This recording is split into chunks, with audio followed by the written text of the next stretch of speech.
الحمدللہ رب العالمین والصلاة والسلام علی سید المرسلین اما بعد فاعوذ باللہ من الشیطان الرجیم بسم اللہ الرحمن الرحیم. پڑھیے الصلاة والسلام علیک یا رسول اللہ وعلی آلک واصحابک یا حبیب اللہ. الصلاۃ والسلام علیک یا نبی اللہ وعلی آلک واصحابک یا نور اللہ. پیارے پیارے اسلامی بھائیوں اور مدنی چینل کے ناظرین، درود پاک پڑھنے کے بے شمار فضائل و برکات ہیں. فرمانے آخری نبی رسول ہاشمی صلی اللہ تعالی علیہ وآلہ وسلم ہے، مسلمان جب تک مجھ پر درود پڑھتا ہے فرشتے اس پر رحمت بھیجتے رہتے ہیں. اب بندے کی مرضی ہے کم پڑھے یا زیادہ. یہ کیسا فرمان ہے اور چند جملوں میں کیا کمال کی بات کر دی ہے کہ کتنی رحمتیں چاہیے، کب تک رحمتیں چاہیے اب تمہاری مرضی ہے. جتنا پڑھنا ہے تمہیں کم پڑھنا ہے تو کم پڑھو، یا زیادہ پڑھنا ہے تو زیادہ پڑھو. مثال دیتا ہوں، دنیاوی مثال ہے چوٹ کرنے کے لیے، کہ کوئی بندہ آپ کے سامنے کھڑا ہو جائے، ہاتھوں میں اس کے پیسوں کی گڈیاں ہوں، ہزار ہزار کے نوٹ ہوں، کہتا جائے جتنے درود پڑھو اتنے 1000 روپے دوں گا. اب تمہاری مرضی ہے کتنے پڑھنے ہیں. تو بندہ کہے گا یہ گڈیاں تھوڑی تھوڑی اور لے آؤ، میں پڑھتا ہی رہوں گا، میں نے نہیں چپ ہونا. ہر درود پر 1000 روپے. وہ ایک درود پڑھے 1000 پکڑا دے، دوسرا پڑھے دوسرے پکڑا دے، تیسرا پڑھے تیسرے پکڑا. اور کتنے پڑھنے ہیں؟ ہم کہیں گے باقی سارے کام ختم، اتنے سارے پیسے مل جائیں گے. نبی پاک نے کیا خوبصورت بات کی ہے کہ بندے کی مرضی، جب تک درود پڑھتا رہے گا رحمتیں برستی رہیں گی. مجھے سچ بتاؤ، دنیا کے 1000 2000 5000 لاکھ 2 لاکھ کیا بیچتے ہیں میرے اللہ کی رحمت کے آگے؟ جس کے ساتھ رحمت الہی ہو جائے اس کے تو سارے غم دور ہو جائیں گے نا. اصل میں ہم لوگ ہیں فوری رزلٹ چاہنے والے لوگ. ہمیں لگتا ہے یار ابھی درود پڑھا ملا تو کچھ نہیں ہے. دنیا میں جو چیز فوراً ملتی ہے بندہ فوراً وہ کام کرتا ہے. دیکھیے یاد رکھیے، کچھ معاملات وہ ہیں جن پر ہمارا ایمان اور یقین ہونا بہت ضروری ہے. ہمارا پورا جو اسلام ہے نا، وہ آپ اگر دیکھیں تو ہم غیب پر ہی تو ایمان لائے ہیں. ہم اللہ پر ایمان لائے ہیں، اللہ کو دیکھا تو نہیں ہے. ہم رسولوں پر ایمان لائے ہیں، ہم نے رسولوں کو بھی نہیں دیکھا. ہم نے قرآن پاک نازل ہوتے ہوئے بھی نہیں دیکھا، ہم نے یہ بھی مان لیا یہ قرآن آسمانی کتاب ہے، اللہ کی کتاب ہے. قیامت دیکھی نہیں اس پر ایمان ہے، دوزخ دیکھی نہیں، جنت دیکھی نہیں، اتنی ساری غیب کی چیزوں پر ایمان ہے. اور انسٹنٹلی فوری طور پر جو رزلٹ آتا ہے وہ فوراً کرتے ہیں. جو نبی پاک کے سچے وعدے ہیں اس پر بعض اوقات عمل نہیں کرتے. ڈاکٹر کہتے کہ جناب اب تم نے چکناٹ کھانی ہے یا اب تم نے کوئی میٹھی چیز کھانی ہے تو تمہارے ہارٹ کو پرابلم ہو جائے گا. نظر اندر نہیں آ رہا ہمیں، چونکہ ڈاکٹر کہہ رہا ہے تو مان جاتے ہیں. حالانکہ میٹھا کھانا حلال، چکنائی والی چیز کھانا حلال، جائز اگر ہے تو حلال ہے. ہم حلال کھانوں سے رک جاتے ہیں اس لیے کہ ڈاکٹر کہہ رہا ہے، اور حرام چیزوں سے نہیں رکتے حالانکہ نبی پاک فرما رہے ہیں. سوچ کا ڈفرنس دیکھیں. ہم یہ سوچتے ہیں کہ ہارٹ اٹیک نہ ہو جائے، مگر یہ نہیں سوچتے کہ ایمان پر اٹیک نہ ہو جائے. ہم یہ سوچتے ہیں کہ تھوڑی سی محنت کرتا ہوں تو پیسے مل جاتے ہیں. ہم یہ کیوں نہیں سوچتے کہ تھوڑی سی محنت کروں تو جنت مل سکتی ہے. یہ کسی کو درود پاک کوئی دیکھ لینا، جتنے درود پڑھیں اتنی رحمتیں ہیں. کتنا پڑھنا چاہیے تھا؟ ذرا مل کر کہیے سبحان اللہ، الحمدللہ، اللہ اکبر. کتنی دیر لگی؟ 15-20 سیکنڈ. کیا کما لیتے ہو؟ ذرا کبھی حساب کرنا، ایک دن میں 15-20-25 سیکنڈ میں کیا کما لیتے ہیں ہم؟ کچھ بھی نہیں. مگر اللہ نے نیکیاں کمانا ہمارے لیے کتنا آسان، اور کتنی بڑی بڑی نیکیاں. حدیث پاک کا مضمون ہے جو ایک بار سبحان اللہ کہے جنت میں درخت لگا دیا جاتا، ایک بار الحمدللہ کہے جنت میں درخت لگا دیا جاتا، ایک بار اللہ اکبر کہے جنت میں درخت لگ جاتا. کتنے درخت لگانے چاہیے تھے، لیکن پھر بھی نہیں. تھوڑی دیر تک جذبہ آتا ہے، بندہ تسبیح نکالتا ہے، پھر بھول جاتا ہے، پھر دنیا میں لگ جاتا ہے، پھر موبائل میں لگ جاتا ہے، پھر سوشل میڈیا ہے اور ہم ہیں اور غفلتیں ہیں. نہ کریں ایسا. زندگی بڑی مختصر ہے، اچانک چلے جائیں گے، میں بھی چلا جاؤں گا، آپ بھی چلے جائیں گے. اللہ کرے یہ ذہن بن جائے کہ بس خوب نیکیاں کما کر جانا ہے. اتنی نیکیاں لے کر جاؤں کہ جب قیامت کے دن جاؤں تو شرمندگی نہ اٹھانی پڑے۔ اللہ ہمیں کثرت سے ذکر و درود کرنے کی توفیق عطا فرمائے۔ آئیے مل کر محبت کے ساتھ بآواز بلند درود پاک پڑھ لیں۔ صلو علی الحبیب صلی اللہ تعالی علی محمد صلی اللہ علیہ وسلم۔ ورد لب ہر دم درود و سلام ہو، ورد لب ہر دم درود و سلام ہو، یا شہ عرب و عجم کر دو کرم آمین۔ پیارے اسلامی بھائیوں، قرآن مجید فرقان حمید ہر پارہ، ہر رکوع، ہر سورت، ہر آیت اور ہر لفظ ہمارے لیے اللہ کی بہت بڑی نعمت ہے۔ قرآن کی شان سبحان اللہ، یہ کلام اللہ ہے، یہ سب سے بڑا نبی پاک علیہ السلام کا معجزہ ہے، اور یہ ہم پر اللہ کریم کا بہت بڑا انعام ہے۔ قرآن کے اتنے فضائل ہیں کہ میں ساری رات اگر صرف قرآن کی فضیلتیں ہی بیان کرتا رہوں تو ختم نہیں ہوگا، مگر ایک جملہ مولائے کائنات شیر خدا کرم اللہ تعالی وجہ الکریم کا اتنا کمال کا ہے کہ جس کو کہتے ہیں دل کے تار چھیڑ دیتا ہے۔ آپ کیا خوبصورت انداز میں قرآن کو سمجھاتے ہیں، شیر خدا ہے نا، علم کا، وہ کہتے ہیں نا نبی پاک فرماتے ہیں میں علم کا شہر ہوں اور علی اس کا دروازہ ہے، تو باب علم ہے نا۔ کہتے ہیں جب میرا جی چاہتا ہے کہ رب مجھ سے بات کرے، کتنی بڑی بات ہے، اللہ سے ہم کیسے بات کر سکتے ہیں؟ کمیونیکیشن ود اللہ سبحانہ و تعالی۔ آج بڑے آدمی سے بات نہیں کر سکتے، نمبر نہیں ملتا، نمبر ملتا ہے تو فون نہیں اٹھتا، بیچ میں سیکرٹری، بڑے پرابلمز۔ اللہ سے بات کرنی ہے اور اللہ ہم سے بات کرے، کتنا کمال کا جملہ ہے۔ فرماتے جب میرا جی چاہتا ہے رب مجھ سے بات کرے، میں قرآن پڑھنے لگ جاتا ہوں، اور جب جی چاہتا ہے میں رب سے بات کروں، میں دعا کرنے لگ جاتا ہوں۔ ان دونوں کاموں میں کوئی زیادہ مشکل نہیں ہے۔ قرآن کیا ہے؟ کلام اللہ ہے نا، اللہ کا کلام ہے، تو گویا رب تم سے کلام کر رہا ہے، اور جب تمہیں رب سے بات کرنی ہے تو ہاتھ اٹھاؤ اور دعا مانگنا شروع کر دو، تم رب سے بات کرنا شروع کر دو گے۔ تو کلام اللہ کی تو کیا بات ہے۔ آج کلام الہی کے ایک سورت، یعنی میں بتانا یہ چاہ رہا ہوں کہ قرآن مجید فرقان حمید کا ہر لفظ، ہر آیت اور ہر سورت کیا کمال کا معنی رکھتی ہے اور کتنے شاندار میسیجز ہیں۔ آج قرآن پاک کی ایک بڑی مختصر سورت ہے، مگر اس سورت میں ہمارے لیے کیا کیا میسیجز ہیں اور کیسا دل ہلا دینے والا پیغام ہے، آئیے آج وہ آپ کو بتاتا ہوں۔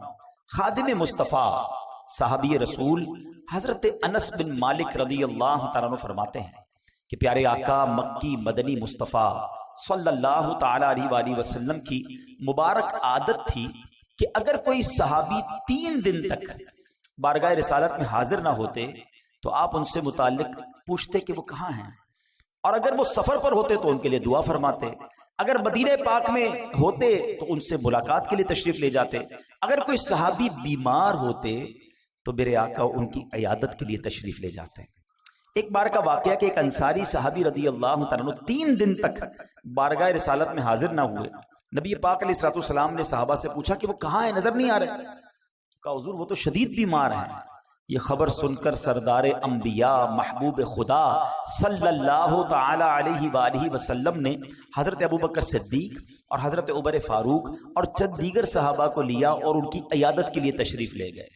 آئے ہائے، صحابی کی قسمت تو دیکھو، آقا بھی جا رہے ہیں، صدیق اکبر بھی جا رہے ہیں، عمر فاروق بھی جا رہے ہیں، سر بالی انہیں رحمت کی ادا لائی ہے، سر بالی انہیں رحمت کی ادا لائی ہے، حال بگڑا ہے تو بیمار کی بن آئی ہے۔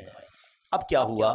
آقا علیہ الصلوۃ والسلام آخری نبی رسول ہاشمی صلی اللہ تعالی علیہ وسلم نے اپنے پیارے صحابی کو دیکھا، واقعی شدید بیمار تھے۔ آپ نے خوبصورت اور پیارے انداز میں تیمارداری فرمائی، احوال پوچھا، حال پوچھا، تو اس صحابی نے اپنا حال عرض کرتے ہوئے اپنی بیماری کا ایک بڑا کمال کا واقعہ بتایا کہ بیمار ہوا کیسے میں۔ کہتے حضور بات یہ ہے کہ ایک روز میں مغرب کی نماز میں آپ کی مسجد میں حاضر ہوا، آپ نماز پڑھا رہے تھے، میں آپ کے پیچھے نماز پڑھ رہا تھا، اور آپ نے اس روز نماز میں سورہ قارعہ کی تلاوت کی، قرآن پاک کے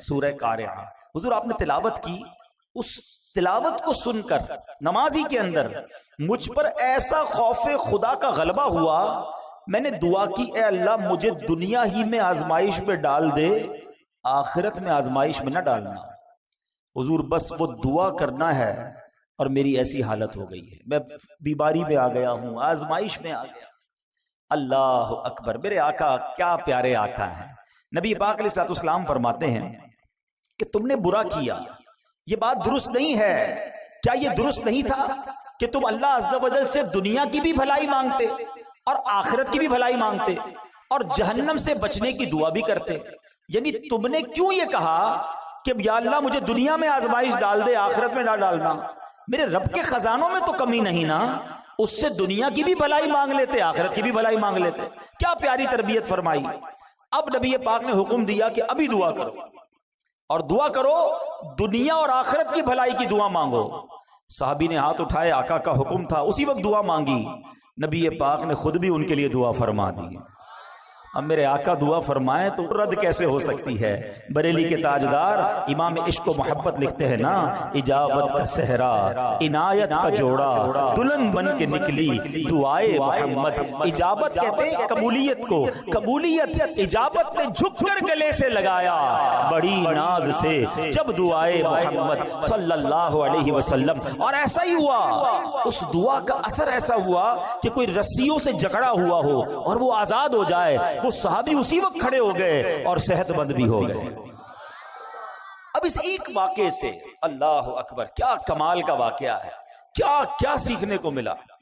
پہلی بات، نماز کیسی تھی، پڑھانے والا کون تھا اور پڑھنے والے کون تھے۔ آقا تلاوت کر رہے اور صحابہ پیچھے نماز پڑھ رہے ہیں، لیکن ان کی نماز میں انہماک، خشوع و خضوع کا عالم کیسا تھا۔ ایک تو قرآن سمجھتے تھے، پھر اس کا اثر لیتے تھے، تلاوت کیا ہو رہا ہے اس کو جانتے اور اس کا اثر لیتے تھے۔ سب نے عشاء کی نماز اکثر نے پڑھی ہوگی۔ اگر میں یہ سوال کر لوں، ہاتھ نہیں اٹھائیے گا، اپنے آپ سے خود ہی سوال کر لیں، امام صاحب نے کیا تلاوت کی پہلی رکعت میں اور دوسری رکعت میں؟ ارے عبدالحبیب بھائی اب تو ذرا دکان کا حساب ساتھ چل رہا تھا ہمارا، تو ہمیں کیا پتا کیا تلاوت ہوئی۔ کبھی ٹیسٹ لے لیا کرو، سلام پھیرتے ہی پوچھ لیا کرو اپنے آپ سے کہ آج کیا تلاوت ہوئی۔ اچھا یاد بھی ہے، مثال کے طور پہ چلو کسی کو یاد ہے آج امام صاحب نے سورہ فیل پڑھی تھی یا جناب تبارک الذی پڑھی تھی یا کون سی سورت پڑھی تھی، معنی کیا اس کا تو یہ تو نہیں پتا۔ کب تک ہم قرآن بغیر سمجھے سنتے رہیں گے اور پڑھتے رہیں گے؟ کب قرآن کے نور کو اور اس کی چاشنی کو دل میں محسوس کریں گے؟ کب انڈرسٹینڈنگ آف قرآن کریں گے؟ میں نہیں کہتا، ہونا تو یہی چاہیے کہ مسلمان ہونے کی حیثیت سے مجھے اور آپ کو پورا قرآن ایک بار تو زندگی میں ہم نے ترجمہ اور تفسیر سے پڑھا ہوتا۔ لیکن چلو بھائی پورا قرآن پڑھنے کی بات کرتے تو لوگ ہی بھاگ جاتے ہیں۔ یار کم از کم یہ تو ہو سکتا ہے نا، ہم ثنا سے لے کر التحیات اور درود ابراہیم اور دعا تک جتنا نماز میں قرآن پڑھتے ہیں اتنا تو سمجھ لیتے، اس کو تو انڈرسٹینڈ کر لیتے، قرآن کی چند مشہور صورتوں کا معنی تو پتا ہوتا۔ مگر خشوع و خضوع کا تو عالم یہ ہے کہ نماز میں دھیان ہی کہیں اور ہوتا۔ لوگ کہتے بھی ہمارا دھیان کہیں اور ہوتا۔ وہ مشہور چٹکلا ہے نا کہ ایک صاحب آئے، عشاء کی جماعت چلی گئی، رونے لگ گئے، تو نمازیوں نے کہا یار نہیں رو بھائی، اتنی نماز سے محبت، اتنی جماعت سے محبت کہ جماعت چلی گئی آپ رو رہے۔ کہتے یار بات یہ نہیں ہے، مسئلہ یہ کہ روز دکان بند کر کے عشاء کی جماعت میں آتا تھا، امام صاحب 4 رکعت پڑھاتے تھے، میں پورا حساب ملا لیتا تھا۔ اب جماعت تو چلی گئی، اب حساب کب ملاؤں گا اور نماز کب پڑھوں گا؟ معاذ اللہ، یہ ہمارا ذہن نہیں ہوتا ہے۔ اچھا اس کی بڑی وجہ بھی یہی ہے، علماء نے اس کا طریقہ بھی بتایا کہ ایک تو بندہ اپنے ذہن کو دنیاوی خیالات سے پاک کر کے، ایکچولی نماز کیا ہے؟ اللہ کی بارگاہ میں حاضری ہے۔ آپ کسی بہت بڑی شخصیت کے پاس، بڑے سیٹھ کے پاس، جس کے پاس آپ کی فائل رکی ہوئی ہو، اس افسر کے پاس جائیں تو دھیان کدھر ہوتا ہے؟ بالکل اس کی طرف فوکس، ہاتھ بندے ہوئے، سر میرا چھوٹا سا کام، پلیز سائن کر، اتنی اس سے لجاجت، اس کی طرف فوکس۔ اور خدائے احکم الحاکمین کے دربار میں آنا ہے، دھیان کہیں اور ہے، سوچ کہیں اور ہے۔ خود سوچو، شرم آنی چاہیے۔ جس کا نماز میں دھیان کہیں اور ہوتا اس کو خود ہی اپنے آپ سے شرم آنی چاہیے، اور یہ شرم ہی، یہ گلٹی ہی تمہیں دھیان دلا دے گی، تمہیں خشوع دلا دے گی۔ اور دوسری بات کہ آپ ایٹ لیسٹ قرآن کی مشہور صورتوں کو، میں پھر مشورہ دیتا ہوں، جو اپنا آخری پارہ ہے نا، کم از کم 30واں پارہ ترجمہ تفسیر سے 2-3 بار پڑھ لیں۔ عموماً امام صاحب اسی میں سے تلاوت کر رہے ہوتے ہیں، ہم بھی انہی میں سے پڑھ رہے ہوتے ہیں۔ آپ جب پتہ چلے گا نا کہ آپ بات کیا کر رہے ہو، الحمدللہ رب العالمین الرحمن الرحیم مالک یوم الدین، اب آپ قرآن کے ساتھ ہوں گے، نور کے دریا میں تیر رہے ہوں گے، رحمان کی بات ہو رہی ہے، رحیم کی بات ہو رہی ہے، یوم الدین یعنی قیامت کے مالک کی بات ہو رہی ہے، اب اللہ سے التجا ہو رہی ہے، ایاک نعبد و ایاک نستعین، اے اللہ ہم تیری ہی عبادت کرتے ہیں، تجھی سے مدد چاہتے ہیں، اب آگے چلیں گے، اے اللہ اس راستے پر چلا دے جو تیرے پسندیدہ بندوں کا راستہ ہے، اس راستے سے بچا لے جو تیرے غضب والوں کا راستہ ہے۔ اب جناب رحمت کی آیتیں آئیں گی، دل جھومنے لگے گا، عذاب کی آیتیں آئیں گی، آنسو بہنے لگیں گے۔ واللہ میری بات کو سمجھ لو، جس کو قرآن سمجھ آنے لگ گیا نا، کبھی کبھی جب اچھا قاری تلاوت کرتا ہے، امام صاحب تلاوت کرتے ہیں نا، جن کو قرآن سمجھ آ رہا ہوتا ہے نا، وہ کہتے ہیں امام صاحب رکوع میں نہ جائیں، اور تلاوت کریں، اللہ کی اور باتیں سنائیں، ہمیں اور قرآن کی باتیں سنائیں، کیونکہ قرآن کے ساتھ وہ اٹیچ ہو جاتے ہیں۔ لیکن جس کو انڈرسٹینڈنگ ہی نہیں ہے، اس کو کیا فائدہ ہوگا؟ پلیز قرآن سے ایسی دوستی کرو۔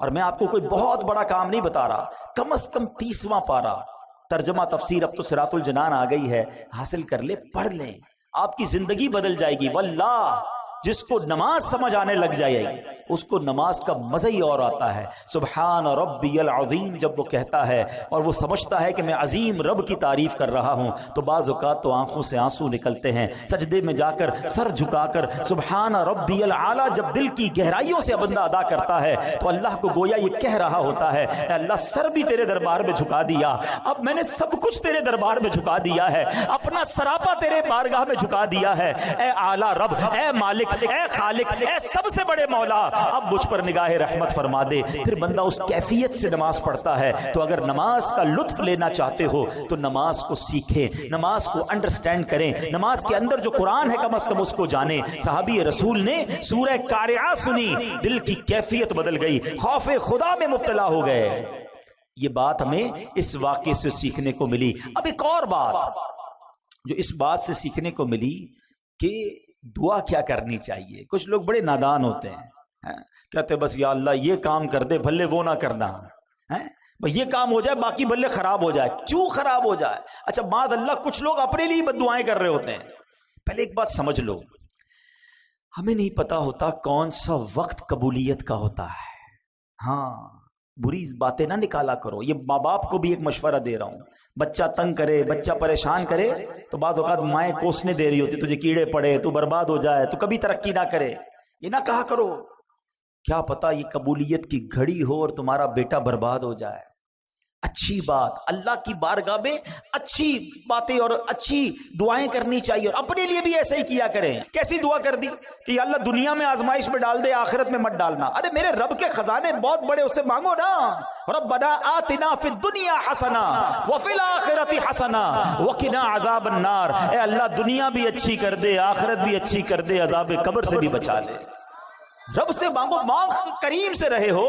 ہمارے پاس پیسے تھوڑے ہوتے ہیں، ہمارے اور آپ کی اتھارٹی تھوڑی ہے، ہمیں لگتا ہے یار اس سے ایک چیز مانگوں گا دے دے گا، دو مانگوں گا دے نہیں سکے گا، بندہ کہتا ہے ایک ہی لے لو یار۔ دنیا والوں میں چلتا ہے، میرے رب کے خزانے جس کا کوئی کنارہ نہیں، وہ خزانے نہ ختم ہونے والے ہیں، وہ ہم سب کو جنت میں ڈال دے، اس کی رحمت میں کوئی کمی نہیں پڑے گی۔ تو مانگو نا اس سے دل کھول کر، تو رب سے ہمیشہ دل کھول کر اور یقین کے ساتھ مانگنا چاہیے، اور ایسی دعا نہیں کرنی چاہیے کہ جس میں آزمائش کی دعا، پریشانی کی دعا، بربادی کی دعا۔ اللہ پاک جو ہے ہمیں خوب اچھی دعائیں کرنے کی توفیق عطا فرمائے۔ اب آتے ہیں اس سورہ قاریہ میں تھا کیا ایسا کہ صحابی رسول اتنے خوف زدہ ہو گئے ہیں؟ اب ذرا اس سورہ قاریہ کے بارے میں جانتے ہیں، اور اس سے آپ کو ایک اور بات بھی سیکھنے کو ملے گی کہ جب ایک سورت میں اتنا کچھ ہے تو جو پورا قرآن سمجھ رہا ہوگا، پورا قرآن پڑھے گا، تو اس کے دل میں کیسی کیسی باتیں، کیسے کیسے خزانے آنا شروع ہو جائیں گے۔ سورہ قاریہ جو ہے، یعنی جس مبارک سورت کی تلاوت انصاری صحابی نے زبان مصطفیٰ سے سنی، ان پر خوف خدا کا غلبہ ہوا۔ یہ قرآن کریم کی مختصر صورتوں میں سے ہے، 30ویں پارے میں ہے، اس میں 1 رکوع ہے اور 11 آیتیں، بس صرف 11 آیات تلاوت کرو تو 2 منٹ میں پوری ہو جاتی ہے۔ اور اس سورت میں قیامت کی ہولناکیوں کو بیان کیا گیا ہے، اور سورہ قاریہ کے مضامین کے لحاظ سے 3 حصے بنتے ہیں۔ نمبر 1 قیامت کی ہولناکیوں کا بیان ہوا، دوسرے حصے میں اس بات کا بیان ہوا کہ جب قیامت آئے گی تو اس وقت دنیا کی کیا حالت ہوگی، ایٹماسفیئر کیسا ہوگا، اور تیسرے حصے میں قیامت کے اختتام کا بیان ہے کہ امتحان کیسے ہوگا، اس سینیریو میں جب لوگوں کا ایگزام ہوگا تو وہ کیسے ہوگا۔ صرف 11 آیتوں میں رب نے قیامت کا نقشہ بھی کھینچ دیا اور کیا ہوگا اس میں یہ بھی بتا دیا۔ اب ذرا غور سے دل تھام کر، اللہ کرے کہ ہم پر بھی اس صحابی رسول کی کیفیت کا صدقہ نصیب ہو اور ہم قرآن سنیں اور اللہ کے خوف سے بھی لرزہ کریں جب بھیانک، خوفناک اور عذاب کی باتیں ہوں۔ اللہ قرآن میں فرماتا ہے بسم اللہ الرحمن الرحیم القارعۃ ما القارعۃ وما ادراک ما القارعۃ۔ القارعہ اس کا ترجمہ کیا اعلیٰ حضرت نے دل دہلانے والی۔ مل قارعہ کیا وہ دل دہلانے والی، وما ادراک مل قارعہ اور تم نے کیا جانا کیا ہے وہ دل دہلانے والی۔ 3 بار ایک ہی بات، القارعۃ مل قارعہ وما ادراک مل قارعہ۔ علماء بڑا پیارا اس میں جواب دیتے ہیں کہ قرآن کا ایک بہت خوبصورت اسلوب ہے، اسٹائل ہے قرآن کا کہ جب کسی بات پر انفسائز کرنا ہوتا ہے، تاکید دلانی ہوتی ہے، توجہ درکار ہوتی ہے، تو قرآن یہ انداز اختیار کرتا ہے۔ کلام اللہ کا یہ انداز ہے کہ لوگ خوب توجہ کریں، دیکھو بڑی اہم بات ہونے جا رہی ہے۔ اسی طرح کا انداز آپ کو سورہ قدر میں ملتا ہے، اِنَّا أَنزَلْنَاهُ فِي لَيْلَةِ الْقَدْرِ وَمَا أَدْرَاكَ مَا لَيْلَةُ الْقَدْرِ۔ قرآن خود پوچھتا ہے بتاؤ تم نے کیا جانا لیلۃ القدر کیا ہے، پھر قرآن اس کے بعد خود ہی بتاتا ہے، قرآن گویا بتاتا ہے کہ لیلۃ القدر کیا ہے۔ بالکل اسی طرح یہاں یہ انداز ہے کہ تم نے کیا جانا، کیا ہے دل دہلانے والی۔ اب القارعہ کس کو کہتے ہیں؟ مفسرین لکھتے ہیں کہ قارعہ قیامت کے ناموں میں سے ایک نام ہے۔ یہ لفظ کرعن سے بنا ہے، ایک چیز کو دوسری چیز پر اس زور سے مارا جائے کہ اس سے گرجدار آواز پیدا ہو، اس کو کرعن کہتے ہیں۔ یہ آواز جتنی زوردار، اتنی دل دہلانے والی ہوتی ہے۔ اگر آدمی غفلت میں ہو، اپنے دھیان میں بیٹھا ہو اور اچانک کوئی آواز آ جائے، مثال کے طور پہ اللہ نہ کرے کچھ زوردار دھماکہ سنائی دے، ہمارا دھیان کہیں اور ہو، فوراً انسان گھبرا جاتا ہے۔ گاڑی میں جا رہا ہے، کوئی بڑا ہارن بجا دے، بندہ ہل جاتا ہے۔ اچانک آنے والی آواز جو ہے وہ دل دہلا دیتی ہے۔ اب ذرا غور کیجئے کہ ہوگا کیا، ان مثالوں کو تصور میں رکھیے اور قیامت میں کیا ہوگا۔ فرمایا تاجر کاروبار میں مصروف ہوں گے، nobody knows، پتہ بھی نہیں ہوگا، کسی کو پتہ نہیں ہوگا۔ تاجر کاروبار میں مصروف ہوں گے، خواتین گھر کے کام کاج میں مصروف ہوں گی، کسان کھیتوں میں مصروف ہوں گے، کوئی کھانا کھا رہا ہوگا، کوئی اپنے دوستوں کے ساتھ باتیں کر رہا ہوگا۔ اس وقت اچانک ایک زوردار زلزلہ برپا ہوگا، پوری زمین ہل جائے گی، آسمان پھٹ جائیں گے، ستارے بارش کی طرح زمین پر جھڑ پڑیں گے، بلند و بالا پہاڑ ٹوٹ جائیں گے، بڑے بڑے سیارے آپس میں ٹکرا کر ریزہ ریزہ ہو جائیں گے۔ ذرا تصور تو کیجئے وہ کیسا ہولناک دھماکہ ہوگا، کیسا زلزلہ ہوگا، اس وقت دل کیسے دہل جائیں گے، کیسی بدحواسی ہوگی۔ اور یہ دن آنا ہے، قرآن نے ایک اور جگہ اس کو بیان کیا، ان زلزلۃ الساعۃ شیء عظیم یوم ترونها تذہل کل مرضعۃ عما ارضعت وتضع کل ذات حمل حملها وترى الناس سکارى وما هم بسکارى۔ قرآن کیا کہتا ہے سنو، بے شک قیامت کا زلزلہ بہت بڑی چیز ہے۔ جس دن تم اسے دیکھو گے تو حالت یہ ہوگی کہ ہر دودھ پلانے والی اپنے دودھ پیتے بچے کو بھول جائے گی، ماں دودھ پیتے بچے کو بھول جائے، اتنی گھبراہٹ ہوگی۔ ہر حمل والی اپنا حمل ڈال دے گی، جس کا حمل ہوگا نا پریگننٹ ہوگی، اس کا حمل گر جائے گا، اتنا خطرناک وہ خوف ہوگا۔ فرمایا تو لوگوں کو دیکھے گا جیسے نشے میں ہیں، حالانکہ وہ نشے میں نہیں ہوں گے، بدحواسی ہوگی، گھبراہٹ ہوگی. یہ قیامت کا سینیریو ہے، یہ قیامت کا حال ہوگا. یہ ہے قارعہ. جبھی قرآن کہتا ہے وما ادراک مل قارعہ، تم نے کیا جانا، تمہیں کیا معلوم قارعہ کیا ہے.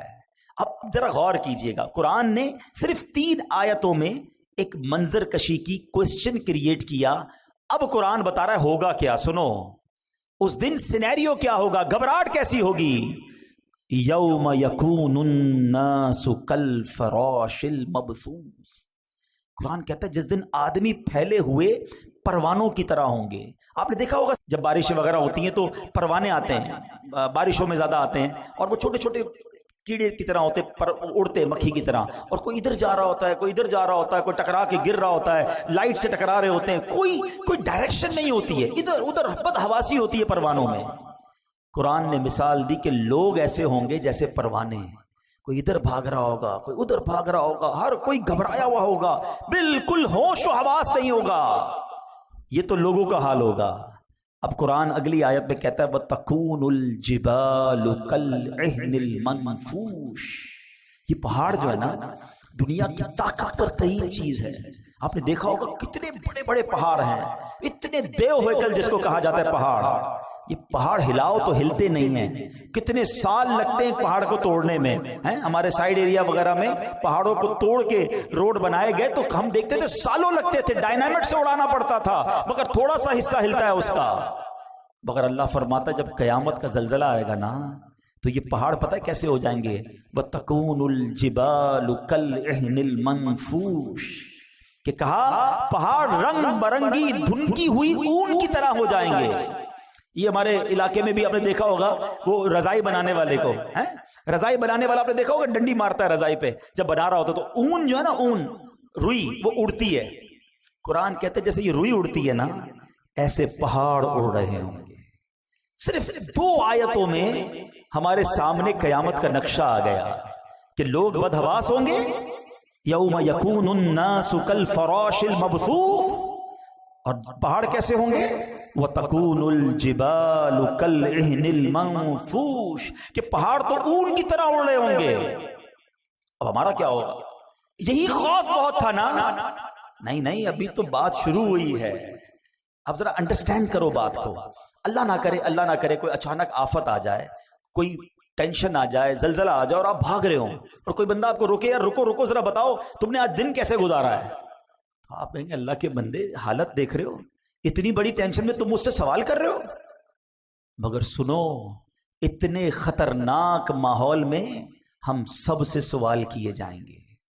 1-2 دن کے لیے نہیں، پوری زندگی کا حساب بھی اسی حالت میں دینا ہوگا. اب آگے قرآن کیا کہتا ہے سنو. اللہ اکبر. میں آگے آیت لے جانے سے پہلے ذرا مزید قیامت کیسے آئے گی، میرے آقا مدینے والے مصطفیٰ صلی اللہ تعالیٰ علیہ وسلم نے بڑی ڈیٹیل میں صحابہ کرام کو بتایا. آقا علیہ الصلوۃ والسلام فرماتے ہیں بے شک اللہ پاک نے زمین و آسمان بنانے کے بعد سور کو بنایا اور حضرت اسرافیل علیہ الصلوۃ والسلام کو عطا فرما دیا. ہم نے یہ بچپن سے سنا ہے کہ حضرت اسرافیل سور پھونکیں گے. آج ڈیٹیل میں سن لو وہ سور ہے کیا اور وہ کتنا بڑا ہے. تو حضرت اسرافیل کے بارے میں نبی پاک فرماتے ہیں کہ حضرت اسرافیل سور کو اپنے منہ میں لیے ہوئے ہیں اور عرش الہی کی طرف دیکھ رہے ہیں کہ اور انتظار میں ہیں کہ سور پھونکنے کا کب حکم دیا جاتا ہے. یعنی وہ ریڈی بیٹھے ہیں، تیار ہیں، جب رب کی طرف سے حکم آنا ہے حضرت اسرافیل نے سور پھونک دینی ہے. حضرت ابو ہریرہ فرماتے ہیں میں نے عرض کی یا رسول اللہ صلی اللہ تعالی علیہ وسلم یہ سور ہے کیا؟ کیا بات ہے صحابہ کرام کی، اتنے سوالات کر لیے، اتنے ڈیٹیل کوئسچن کر لیے، ہمیں سمجھنا آسان ہو گیا. سنو نبی پاک فرماتے ہیں آج ڈیٹیل میں سمجھ لو. آقا نے فرمایا ایک نورانی سینگ ہے. عرض کی گئی حضور کتنا بڑا ہے؟ فرمایا بہت بڑا ہے. اس ذات کی قسم جس کے قبضے میں میری جان ہے، سور کا دائرہ زمین و آسمان کی چوڑائی جیسا ہے. اتنا بڑا، یوں سمجھیے. اب اس کو نارمل زبان میں سمجھانے کے لیے وہ ہارن جس طرح ہوتا ہے، ایک پائپ جس طرح ہوتا ہے، سور اس طرح کا ہے مگر وہ اتنا بڑا ہے کہ اس کا جو دائرہ ہے وہ زمین و آسمان کی چوڑائی جیسا ہے. اور حضرت اسرافیل کو اللہ کریم 3 بار سور پھونکنے کا حکم فرمائے گا. یہ سور 3 بار پھونکا جائے گا، یاد رکھیے گا۔ نمبر 1، پہلی بار نفخہ فزع یعنی گھبراہٹ کی پھونک ہوگی۔ دوسری بار نفخہ صعق یعنی موت کی پھونک ہوگی، اور تیسری نفخہ قیام یعنی موت کے بعد دوبارہ اٹھائے جانے کی وہ پھونک ہوگی۔ یہ 3 بار حضرت اسرافیل جو ہے وہ سور پھونکیں گے۔ اور اب سنو کیا ہوگا۔ 3 بار جو سور پھونکی جائے گی نا، اس کی ڈیٹیل بھی نبی پاک نے بیان کی۔ فرمایا اللہ پاک حضرت اسرافیل کو جب پہلی بار سور پھونکنے کا حکم دے گا نا، اس کو فرمائے گا انفخ نفخۃ الفزع یعنی گھبراہٹ کی پھونک مارو۔ حضرت اسرافیل علیہ السلام پھونک ماریں گے۔ اب جب اس کی ہولناک آواز آئے گی نا، تو زمین و آسمان والے گھبرا اٹھیں گے۔ اللہ جسے محفوظ فرمائے، باقی لوگ گھبرا اٹھیں گے۔ اللہ پاک کے حکم سے حضرت اسرافیل اس آواز کو، اس پھونک کو اور لمبا کریں گے۔ اب اس کی ہولناکی سے پہاڑ ہلنے لگیں گے، بادل چلتے ہیں ایسے پہاڑ چلنے لگیں گے، ریزہ ریزہ ہو جائیں گے، شدید زلزلہ طاری ہو جائے گا، جیسا کہ اللہ پاک فرماتا ہے یوم ترجف الراجفہ تتبعها الرادفہ قلوب یومئذ واجفہ، جس دن تھر تھرانے والی تھر تھرائے گی، اس کے پیچھے آئے گی پیچھے آنے والی، دل اس دن خوف زدہ ہو جائیں گے۔ ایک جگہ نہیں، قرآن میں جگہ جگہ قیامت کی منظر کشی کی گئی ہے، قیامت کا حال بیان کیا گیا ہے۔ نبی پاک علیہ السلام نے مزید فرمایا کہ اس وقت زمین سمندر میں پھنسی ہوئی اس کشتی کی طرح ہوگی جسے سمندر کے تھپیڑے لگتے ہیں، کشتی کے سوار کبھی اوندھے گرتے ہیں۔ اس وقت دودھ پلانے والیاں دودھ پیتے بچوں کو بھول جائیں گی، حمل والیوں کے حمل گر جائیں گے، بچے دہشت کے سبب بوڑھے ہو جائیں گے، شیطان زمین کے کناروں کی طرف بھاگیں گے، فرشتے مار کے انہیں پھر زمین کی طرف ڈال دیں گے۔ عجب کوہرام ہوگا، لوگ ادھر سے ادھر بھاگ رہے ہوں گے، ایک دوسرے کو پکار رہے ہوں گے۔ ابھی لوگ اسی حال میں ہوں گے کہ زمین پھٹ جائے گی۔ اب لوگوں پر ایسی کیفیت اور خوف اور دہشت طاری ہوگی کہ اللہ پاک ہی بہتر جانتا ہے۔ سنو، آسمان بھی گلی ہوئی چاندی کی طرح پھٹ جائے گا، سورج اور چاند بے نور ہو جائیں گے، اور آسمان کو اس کی جگہ سے کھینچ لیا جائے گا۔ یہ پہلی سور پھونکنے کے بعد حال ہوگا، اور یہ نبی پاک صحابہ کو بتا رہے ہیں۔ اب دوسری سور پھونکنے کا وقت آئے گا۔ آقا فرماتے ہیں اللہ پاک جب تک چاہے گا لوگ اس آفت میں، اس پریشانی میں مبتلا ہوں گے، پھر اللہ پاک حضرت اسرافیل علیہ السلام کو پھر نفخہ صعق یعنی سور میں موت کی پھونک مارنے کا حکم فرمائے گا۔ اس بار سور پھونکنے کے بعد آسمان والوں اور زمین والوں پر موت طاری ہو جائے گی۔ ہاں، جسے اللہ پاک چاہے گا اسے اس وقت موت نہیں آئے گی۔ اب ذرا خوبصورت کہتے نا اللہ کی، جس کو کہتے نا حاکمیت، رب کا جبار ہونا، قہار ہونا، مالک ہونا۔ اب ذرا الفاظ سنیے گا حدیث کے، ہلا دیتے ہیں، رونگٹے کھڑے کر دیتے ہیں الفاظ۔ سنو، اب حضرت ملک الموت اللہ رب العالمین کی بارگاہ میں عرض کریں گے یا رب، آسمان والے اور زمین والے تو سب موت کے گھاٹ اتر چکے، مگر جسے تو نے زندہ رکھا، اللہ پاک جانتا ہے، وہ تو خوب جانتا ہے کون زندہ ہے۔ فرمائے گا بتاؤ کون کون زندہ ہے؟ حضرت ملک الموت کہیں گے یا رب تو زندہ ہے اور تجھے کبھی موت نہیں آنی، تیرے سوا عرش اٹھانے والے فرشتے بھی زندہ ہیں، حضرت جبرائیل، حضرت میکائیل بھی زندہ ہیں۔ حضرت اسرافیل کہیں گے مولا میں بھی زندہ ہوں۔ اب حضرت جبرائیل اور حضرت میکائیل پر بھی موت طاری کر دی جائے گی، وہ بھی موت کا مزہ چکھیں گے۔ پھر ملک الموت عرض کریں گے اے مالک، جبرائیل اور میکائیل بھی موت کا ذائقہ چکھ چکے۔ اللہ فرمائے گا اب کون زندہ ہے؟ حضرت اسرافیل کہیں گے مولا تو زندہ ہے جسے کبھی موت نہیں آنی، اور مولا عرش اٹھانے والے فرشتے زندہ ہیں اور میں زندہ ہوں۔ اللہ اکبر، پہلے عرش اٹھانے والے فرشتوں پر موت طاری کی جائے گی، اور پھر ملک الموت جو آخری بچیں گے ان پر بھی موت طاری کر دی جائے گی۔ اب کوئی نہیں ہوگا، اب دنیا میں کوئی باقی نہیں ہوگا، اور وہی رب واحد قہار باقی ہوگا۔ وہ بے نیاز ہے، اس کا کوئی باپ نہ اس کا کوئی بیٹا، وہی اول ہے وہی آخر ہے۔ اور اب اللہ کیا فرمائے گا؟ اچھا، اللہ اس وقت جو فرمائے گا نا وہ بھی رب نے قرآن میں بیان کر دیا ہے۔ کاش قرآن پڑھنے والے بن جاتے ہیں، سب کچھ موجود ہے قرآن میں۔ اللہ پتہ ہے کیا فرمائے گا؟ لمن الملک اليوم، آج کس کی بادشاہی ہے؟ اللہ اکبر. ان جملوں کی ہیبت کو اگر سمجھو نا, اللہ فرما رہا ہے جب دنیا میں کوئی باقی نہیں ہے, ان تمام متکبرین, ان تمام جابرین, ان تمام لوگوں سے خطاب ہوگا جو سمجھتے تھے کہ ہمارے دم قدم سے دنیا قائم ہے, ہم ہیں تو جناب فیصلے ہوتے ہیں, ہماری اتھارٹی ہے. اب اللہ فرمائے گا لمن الملک اليوم, آج کس کی بادشاہی ہے؟ اس وقت کوئی جواب دینے والا ہی نہیں ہوگا. اب اللہ خود ہی جواب ارشاد فرمائے گا, اور وہ جواب بھی قرآن میں موجود ہے. اللہ فرمائے گا للہ الواحد القہار, ایک اللہ جو سب پر غالب ہے. ہائے ہائے ہائے, میرا رب باقی رہنے والا ہے, وہ حی ہے, وہ قیوم ہے. پھر فرمایا میرے آقا نے زمین اور آسمان کو یوں لپیٹ لیا جائے گا جیسے کاغذ لپیٹتے ہیں. پھر اس زمین کی جگہ کوئی اور زمین بچھا دی جائے گی, آسمان کی جگہ اور آسمان بنا دیا جائے گا. اب اللہ پاک 3 مرتبہ فرمائے گا میں ہوں جبار, جسے میرا شریک ہونے کا دعویٰ ہے سامنے آئے. آج دنیا میں کئی لوگ معاذ اللہ اللہ کے سامنے اور غیر اللہ کی عبادت کرتے ہیں. اس وقت رب ارشاد فرمائے گا کون ہے میری شرکت کا دعویٰ دار, آ جائے میرے سامنے. اللہ اکبر, کوئی سر اٹھانے والا نہیں ہوگا. مخلوق کو اب اس نئی زمین پر ڈال دیا جائے گا. جو پہلے قبروں میں تھے اب نئی زمین کی قبروں میں ہوں گے. جو پہلے زمین کی سطح پر مرے ہوئے تھے اب نئی زمین کی سطح پر مرے ہوں گے. اب ایک قیامت کا نیا نقشہ بن جائے گا. آخری نبی رسول ہاشمی صلی اللہ تعالی علیہ وسلم اپنا پرسوز بیان جاری رکھتے ہوئے مزید فرماتے ہیں اب اللہ پاک فرمائے گا عرش اٹھانے والے فرشتے زندہ ہو جائیں. رب نے فرمانا ہے نا, وہ فرشتے زندہ ہو جائیں گے. حکم ہوگا جبرائیل اور میکائیل زندہ ہو جائیں, وہ بھی زندہ ہو جائیں گے. اب اللہ پاک حضرت اسرافیل کو حکم دے گا مرنے کے بعد اٹھائے جانے والی سور پھونکو. اب حضرت اسرافیل تیسری بار سور پھونکیں گے اور اس سے تمام روحیں نکل آئیں گی. اللہ پاک فرمائے گا میری عزت و جلال کی قسم, اب ساری روحیں اپنے جسموں میں چلی جائیں, تمام روحیں اپنے جسموں میں چلی جائیں گی.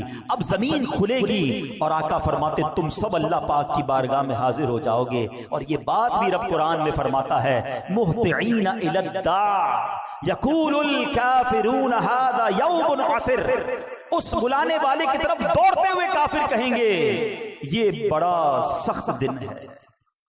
یہ ہے قارعہ, القارعۃ مل قارعہ, یہ ہے قیامت. اچھا جو قیامت کا حساب کتاب ہے نا وہ تو اب تیسری بار اٹھنے کے بعد معاملہ شروع ہوگا.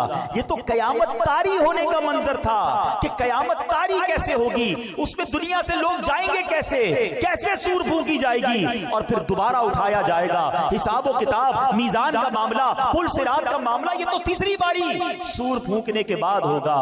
مگر قرآن ہمیں سمجھا رہا ہے کہ دیکھو وہ دن آنے والا ہے, اس دن کی تیاری کر لو. اور وہ دن کیسا ہوگا؟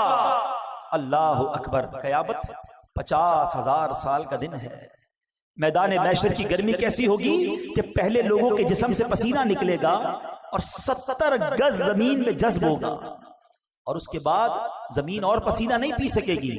تو پھر یہ پسینہ اوپر اٹھے گا, کوئی اپنے ٹخنوں تک پسینے میں ہوگا, کوئی گھٹنے تک ہوگا. کچھ گناہگار تو ایسے ہوں گے جو اپنے ہی پسینے میں ڈبکیاں کھا رہے ہوں گے.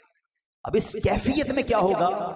اللہ اکبر. کبھی گرمیوں کے دن ہوں, کام کاج سے ہم گھر پہنچے اور پسینہ ٹپک رہا ہو, جیسے دروازے میں داخل ہو گھر والے کہے ذرا رکو رکو 5-6 باتیں پوچھنی ہیں. ہم کیا کہتے ہیں, نہیں ابھی سوال نہیں کرو, مجھے سانس لینے دو, بہت گرمی ہے, تھوڑا فریش ہونے دو, پھر بات چیت کرنا. ہم کبھی بھی پسند نہیں کرتے کہ گرمی میں, فرسٹریشن میں, ٹینشن میں ہم سے کوئی سوال کرے. مگر قرآن کہتا ہے اس وقت سوال بھی کیسا ہوگا اور رزلٹ کیا آئے گا. فَأَمَّا مَنْ ثَقُلَتْ مَوَازِينُهُ فَهُوَ فِي عِيشَةٍ رَاضِيَةٍ. قرآن کہتا ہے بہرحال جس کے ترازو بھاری ہوں گے وہ تو پسندیدہ زندگی میں ہوگا, مزے میں ہوگا. جس کی نیکیاں زیادہ ہو گئیں اسکیل لگایا جائے گا, وہ مزے میں ہوگا. اللہ اکبر. اور مزے میں کہاں ہوگا؟ وہ جنت میں ہوگا. آؤ کچھ جنت کے بارے میں بھی سن لو. بڑی خوفناک باتیں ہوئی ہیں, کچھ دل کو ڈھارس والی باتیں بھی سن لو. جنت وہ مقام ہے جو اللہ نے ایمان والوں کے لیے بنایا ہے. جنت میں وہ نعمتیں ہیں جو کسی آنکھ نے دیکھا نہیں ہے, کسی کان نے سنا نہیں ہے, بلکہ کسی دل کا خیال بھی نہیں گزرا. یہ جو دل کا خیال نہیں گزرا نا, جو پڑھے لکھے سمجھدار ہوں گے میری بات ذرا سمجھیں گے. امیجنیشن کس کو کہتے ہیں؟ بندہ خیال میں تو بہت کچھ سوچ سکتا ہے نا. آج آپ کو کوئی بتاتا ہے یار فلاں محل سونے کا محل ہے اور فلاں ملک کا بادشاہ ہے, اس کے محل میں طرح طرح کی نعمتیں ہیں, تو ہم اس کے بارے میں سوچتے ہیں. انٹرنیٹ پر تصویریں بھی آ جاتی ہیں, مگر اللہ کے حبیب فرما رہے ہیں جنت وہ ہے جس کا سوچ بھی نہیں سکتے ہو. تو سوچو پھر ہوگی کیسی؟ جہاں دماغ کی سوچ نہ پہنچ سکے اس کے بعد وہ نعمتیں کیسی ہوں گی؟ فرمایا دل کا گمان بھی نہیں گزرا. جنت میں دیواریں سونے چاندی کی اینٹوں سے اور مشک کے گارے سے بنی ہوئی ہیں. جنت میں 4 دریا ہیں, ایک پانی کا, دوسرا دودھ کا, تیسرا شہد کا, چوتھا پاکیزہ شراب کا. اور ان دریاؤں میں سے نہریں نکل کر ہر محل کے نیچے سے, ہر جنتی کے گھر سے نیچے سے نکل رہی ہیں. اہل جنت کو ہر قسم کے لذیذ کھانے ملیں گے, جو چاہیں گے فوراً ان کے سامنے موجود ہوگا. پانی کی خواہش ہوگی, جتنی خواہش ہوگی اتنا ہی ان کے مطابق پانی, دودھ, پاکیزہ شراب اور شہد کے کوزے خود بخود ان کے ہاتھوں میں آ جائیں گے. جنت میں کوئی نجاست نہیں ہے, نہ گندگی ہے, نہ تھوک ہے, نہ ریت ہے, نہ بدن کی میل ہے. سنو, ہر جنتی کے لیے کم از کم 10,000 خادم ہوں گے. ہر خادم کے ہاتھ میں چاندی کا پیالہ ایک ہوگا, دوسرے ہاتھ میں سونے کا پیالہ ہوگا. ہر پیالے میں طرح طرح کی نعمتیں ہوں گی. جنتی شخص نعمتیں کھاتا جائے گا, لذت بڑھتی جائے گی. یہ بھی بڑی کمال کی بات ہے, سمجھدار لوگ سمجھیں گے. بڑی بھوک لگی ہو سکتا ہے ابھی بھی لگی ہو کسی کو, تو بات جلدی سمجھ آئے. بڑی بھوک لگی ہو اور آپ کی پسندیدہ چیز آپ کے سامنے رکھ دی جائے. جو لذت پہلے دوسرے چوتھے نوالے میں ہے وہ چھٹے ساتویں میں نہیں رہتے. 8-10 نوالوں کے بعد تو نارمل ہو جاتا ہے, کیونکہ اب پیٹ بھرنے لگ گیا ہے. اب وہ لذت نہیں ہے, اب صرف بندہ کام پورا کر رہا ہے کہ چلو کھانا کھا رہا ہوں, کھا تو لوں. لذت شروع کے نوالوں میں تھی. جنت میں ایسا نہیں ہوگا. فرمایا جتنا کھاتا جائے گا اس میں لذت جو ہے وہ بڑھتی ہی چلی جائے گی. ہر نوالے میں 70 ذائقے ہوں گے, ہر ذائقہ پہلے سے جدا ہوگا. جنتیوں کے لباس پرانے نہیں ہوں گے, ان کی جوانی فنا نہیں ہوگی, ہمیشہ ہمیشہ جنت میں رہیں گے. اللہ اکبر. سو کتنے خوش نصیب ہوں گے جن کے اعمال نامے نیکیوں کے بھاری ہو جائیں گے. فَأَمَّا مَنْ ثَقُلَتْ مَوَازِينُهُ فَهُوَ فِي عِيشَةٍ رَاضِيَةٍ. مزے ہوں گے. لیکن آگے قرآن ڈرا رہا ہے, سمجھا رہا ہے زندگی کیسے گزارنی ہے. سنو, وَأَمَّا مَنْ خَفَّتْ مَوَازِينُهُ فَأُمُّهُ هَاوِيَةٌ. پھر وہی انداز, وما ادراک ما ہی, تم نے کیا جانا حاویہ کیا, نارن حامیہ. قرآن کہتا ہے بہرحال جس کے ترازو ہلکے پڑ جائیں گے اس کا ٹھکانہ حاویہ ہوگا. کیا معلوم وہ کیا ہے؟ فرمایا ایک شعلے مارتی آگ ہے. جنت کی تعریف, جنت کی ڈیفینیشن سن لی نا, آؤ کچھ جہنم کے بارے میں بھی سن لو. تیاری کرو جنت کی, بچاؤ اپنے آپ کو جہنم کی آگ سے. ہم میں سے کوئی بھی وہ عذاب برداشت نہیں کر سکے گا. جہنم اللہ پاک کے قہر و غضب کا مقام ہے. جہنم کی آگ نہایت گرم ہے. حدیث پاک میں آتا ہے یہ دنیا کی آگ جہنم کی آگ کے 70 اجزاء میں سے ایک جز ہے. اگر اس دنیاوی آگ کو پانی سے 2 مرتبہ ٹھنڈا نہ کر دیا گیا ہوتا تو تم اس سے فائدہ نہ اٹھا سکتے. یعنی اس آگ کو ہمیں ٹھنڈا کر کے پیش کیا گیا ہے تو ہم اس آگ سے فائدہ اٹھا سکتے ہیں. جہنم کی آگ 70 ٹائم زیادہ خطرناک ہے. آپ سوچو تو صحیح, اس دنیا کی آگ کی تپش کتنی ہے. خالی دنیا میں چولہے کی آگ نہیں ہے, ایسی آگ ہے جب آتش فشاں پڑتا ہے تو بتایا جاتا ہے کتنے ہزار فارن ہائٹ وہ آگ نکلتی ہے, لوہے کو پگھلا دیتی ہے, شہروں کے شہر تہس نہس ہو جاتے ہیں. اتنی خطرناک آگ دنیا میں موجود ہے. اور جہنم کی آگ اس سے 70 گنا زیادہ خطرناک ہے. دنیا کی آگ اللہ پاک سے دعا کرتی ہے کہ اے اللہ پاک مجھے جہنم کی آگ میں دوبارہ نہ لوٹانا. آگ پناہ مانگتی ہے جہنم کی آگ سے.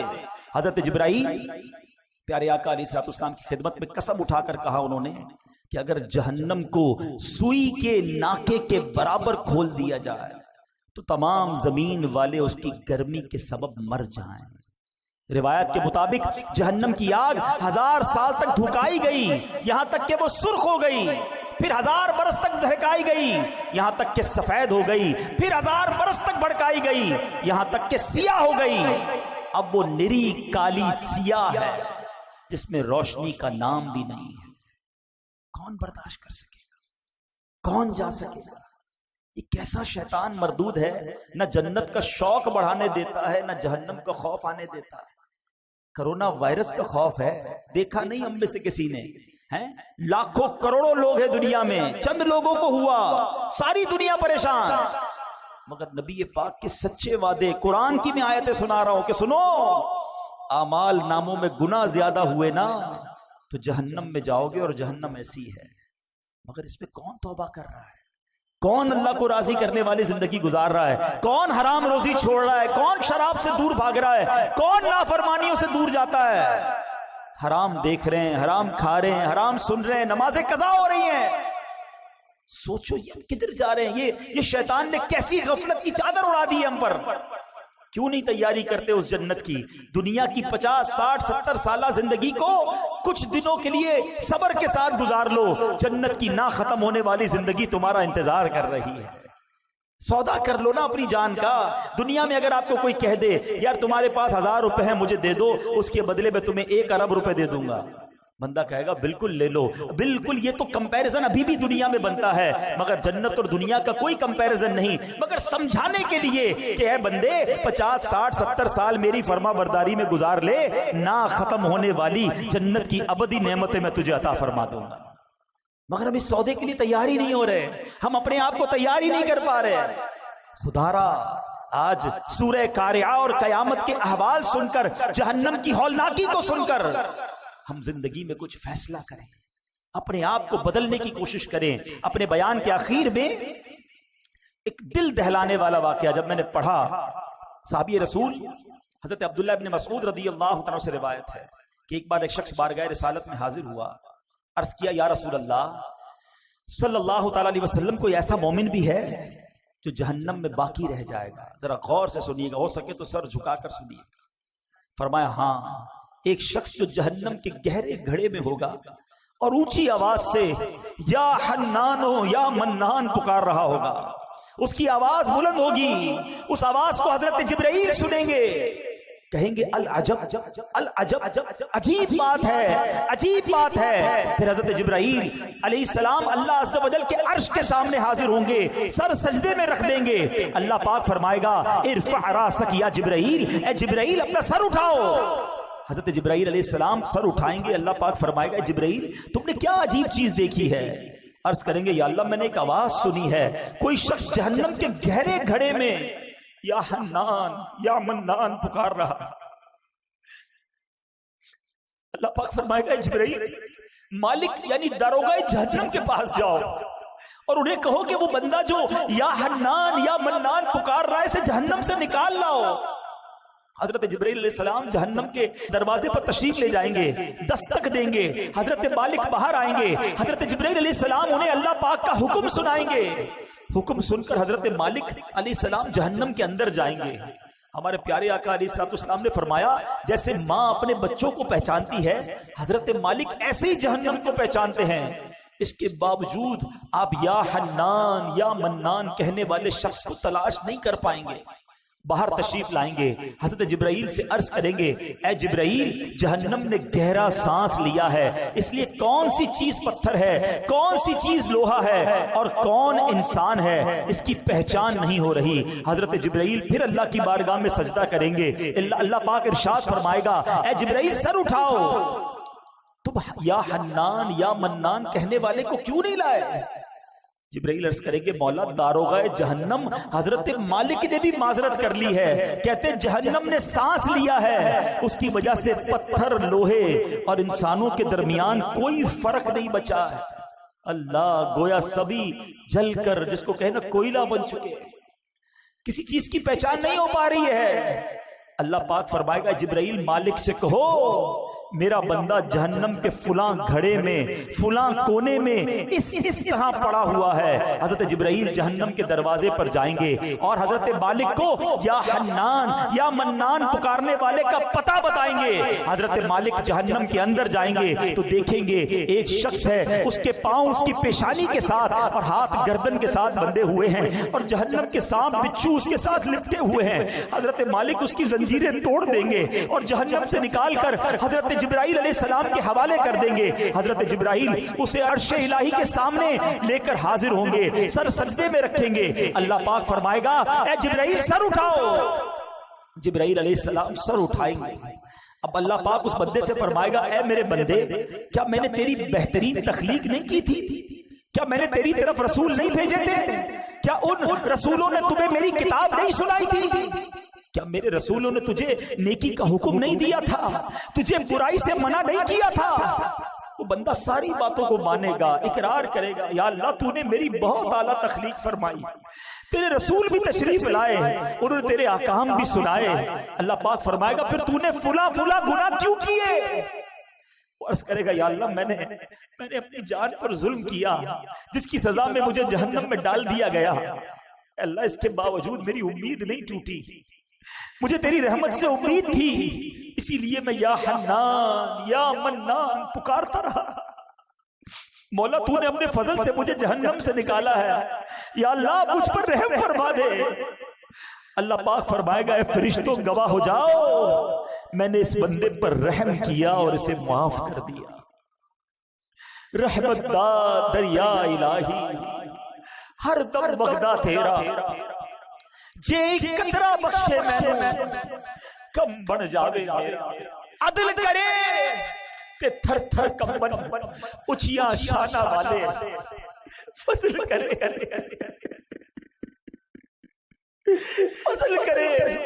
تو بخشے جا سکے میں ورگے منہ کالے. تجھے واسطہ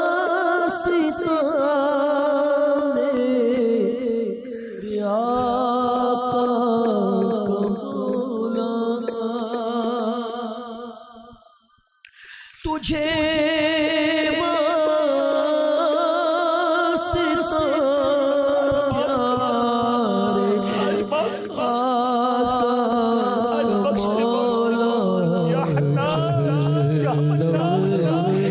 مجھے کو بچایا الہی جلال سے مجھے کو بچایا.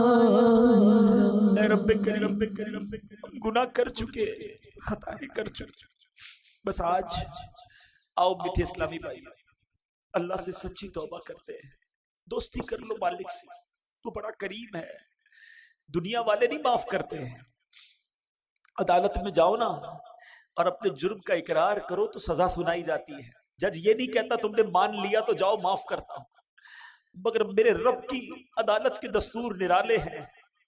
بس مجرم ایک بار مان لے، شرمسار ہو جائے، توبہ کر لے. بڑا کریم ہے. دیکھو نا میں نے اور آپ نے کتنی بار اپنی ماں کی بات نہیں مانی، مگر جب بھی ماں کے پاس گئے اس کے پیر پکڑ لیے، اس کو لجاجت کے ساتھ روتے ہوئے منایا، ماں نے سینے لگایا نا. رب تو کئی ماؤں سے زیادہ چاہنے والا ہے، اس کی رحمت تو چاہتی ہے ہم بخشے جائے. ہم کیسے اس عذاب کو سہ سکیں؟ ہم جہنم پہ کیسے جا سکیں گے؟ ہم قیامت کی ہولناکی کیسے برداشت کر سکیں گے؟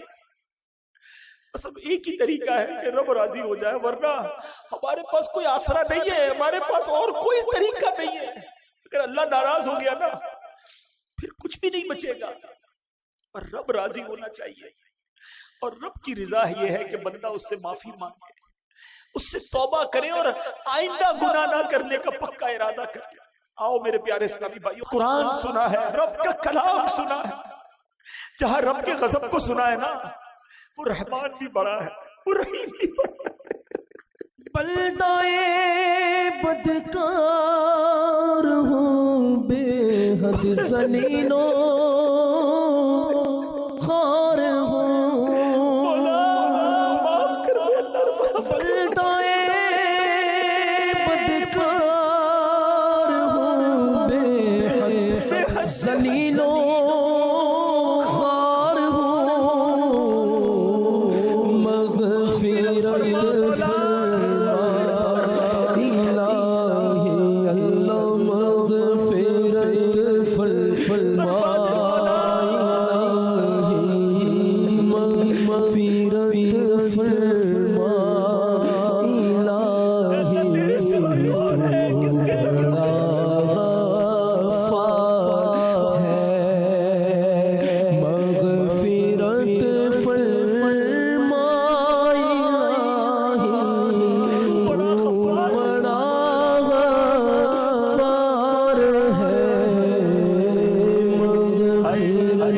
فرما الہی تو بڑا آ جاؤ آ جاؤ آ جاؤ اللہ کی رحمت آج اس سے دوستی کر لو. اگر میرا کوئی ایسا بھائی بیٹھا ہے جو نمازیں قضا کرتا ہے، توبہ کر، بس اب سچی پکی نیت کر لو کہ آج کے بعد نماز قضا نہیں کروں گا. اگر کوئی حرام کماتا ہے نا، دیکھو چھوڑ دو اسے، توبہ کر لو، اللہ تمہیں غیب سے حلال دے گا. بس سچی نیت کر لو، رب نے جو نصیب میں لکھا ہے وہ مل کر رہے گا. حرام کمانا چھوڑ دو، حرام کھانا چھوڑ دو، حرام صحبتیں چھوڑ دو، گندی چیزیں دیکھنا چھوڑ دو، سننا چھوڑ دو. ہم کمزور ہیں، یہ بھی ہم اللہ سے ہی کہیں گے نا، یا اللہ میں پہلے بھی توبہ کی، پھر گناہ میں پڑ گئے، آج پھر توبہ کرتا ہوں، پھر توبہ کرتا ہوں، بس تم توبہ پر استقامت بھی دے دے. پتہ نہیں کب دنیا سے چلا گیا اور وہاں مارا گیا، وہ پکڑا گیا تو میرا بنے گا کیا؟ اے اللہ اس کمزور بندے پر رحم کر، اور آج سچی توبہ عطا کر، آج سچی پکی توبہ عطا کر. اور یہ دعوت اسلامی ہے پیارے اسلامی بھائی، جو ہمیں ہماری آخرت کی تیاری کرواتی ہے. ہم کچھ بھی کر لے، قیامت تو آئے گی نا، حساب کتاب تو ہوگا نا، اس سے بچ کوئی نہیں سکتا. مگر آج جس تفصیل سے ہم نے قیامت کا ذکر سن لیا، جس طرح کا یہ حالات ہوں گے، ہم تو بڑے کمزور ہیں، ہمارا کیا بنے گا؟ ہاں اللہ راضی ہوا، اللہ کے حبیب راضی ہوئے تو انشاءاللہ قیامت میں بھی لواء الحمد تلے اٹھنا نصیب ہو جائے گا. تو نے دنیا میں بھی عیبوں کو چھپایا یا خدا، تو نے دنیا میں بھی عیبوں کو چھپایا یا خدا، حشر میں بھی لاج رکھنا اللہ، حشر میں بھی لاج رکھنا مولا، حشر میں بھی لاج رکھنا، تو بڑا ستار ہے، حشر میں بھی لاج رکھنا، تو بڑا ستار ہے.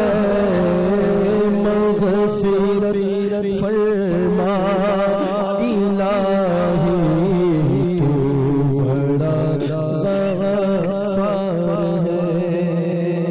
بس آج سچی پکی توبہ کرنی ہے. توبہ کیا ہے؟ توبہ کے 3 ارکان ہیں. ایک، بندہ شرمندہ ہو جائے، مانے میں گناہگار ہوں، ندامت کرے، کہے اللہ کو غلطی ہو گئی، مانتا ہوں مالک مجرم. دوسرے نمبر پر اب گناہ نہ کرنے کا پکا ارادہ. تیسرا، اس وقت موجودہ یہ گناہ چھوڑ دے، یہ نہ سوچو کہ میں توبہ کروں گا پھر گناہ کر لوں گا، یہ بھی شیطان کا وار ہے. ہمارا کام توبہ کرنا ہے، انشاءاللہ رب کریم ہمیں توبہ پر استقامت بھی وہی عطا فرمائے گا. اللہ پاک عمل کرنے کی توفیق عطا فرمائے. میرے اعمال کی اصلاح کرم سے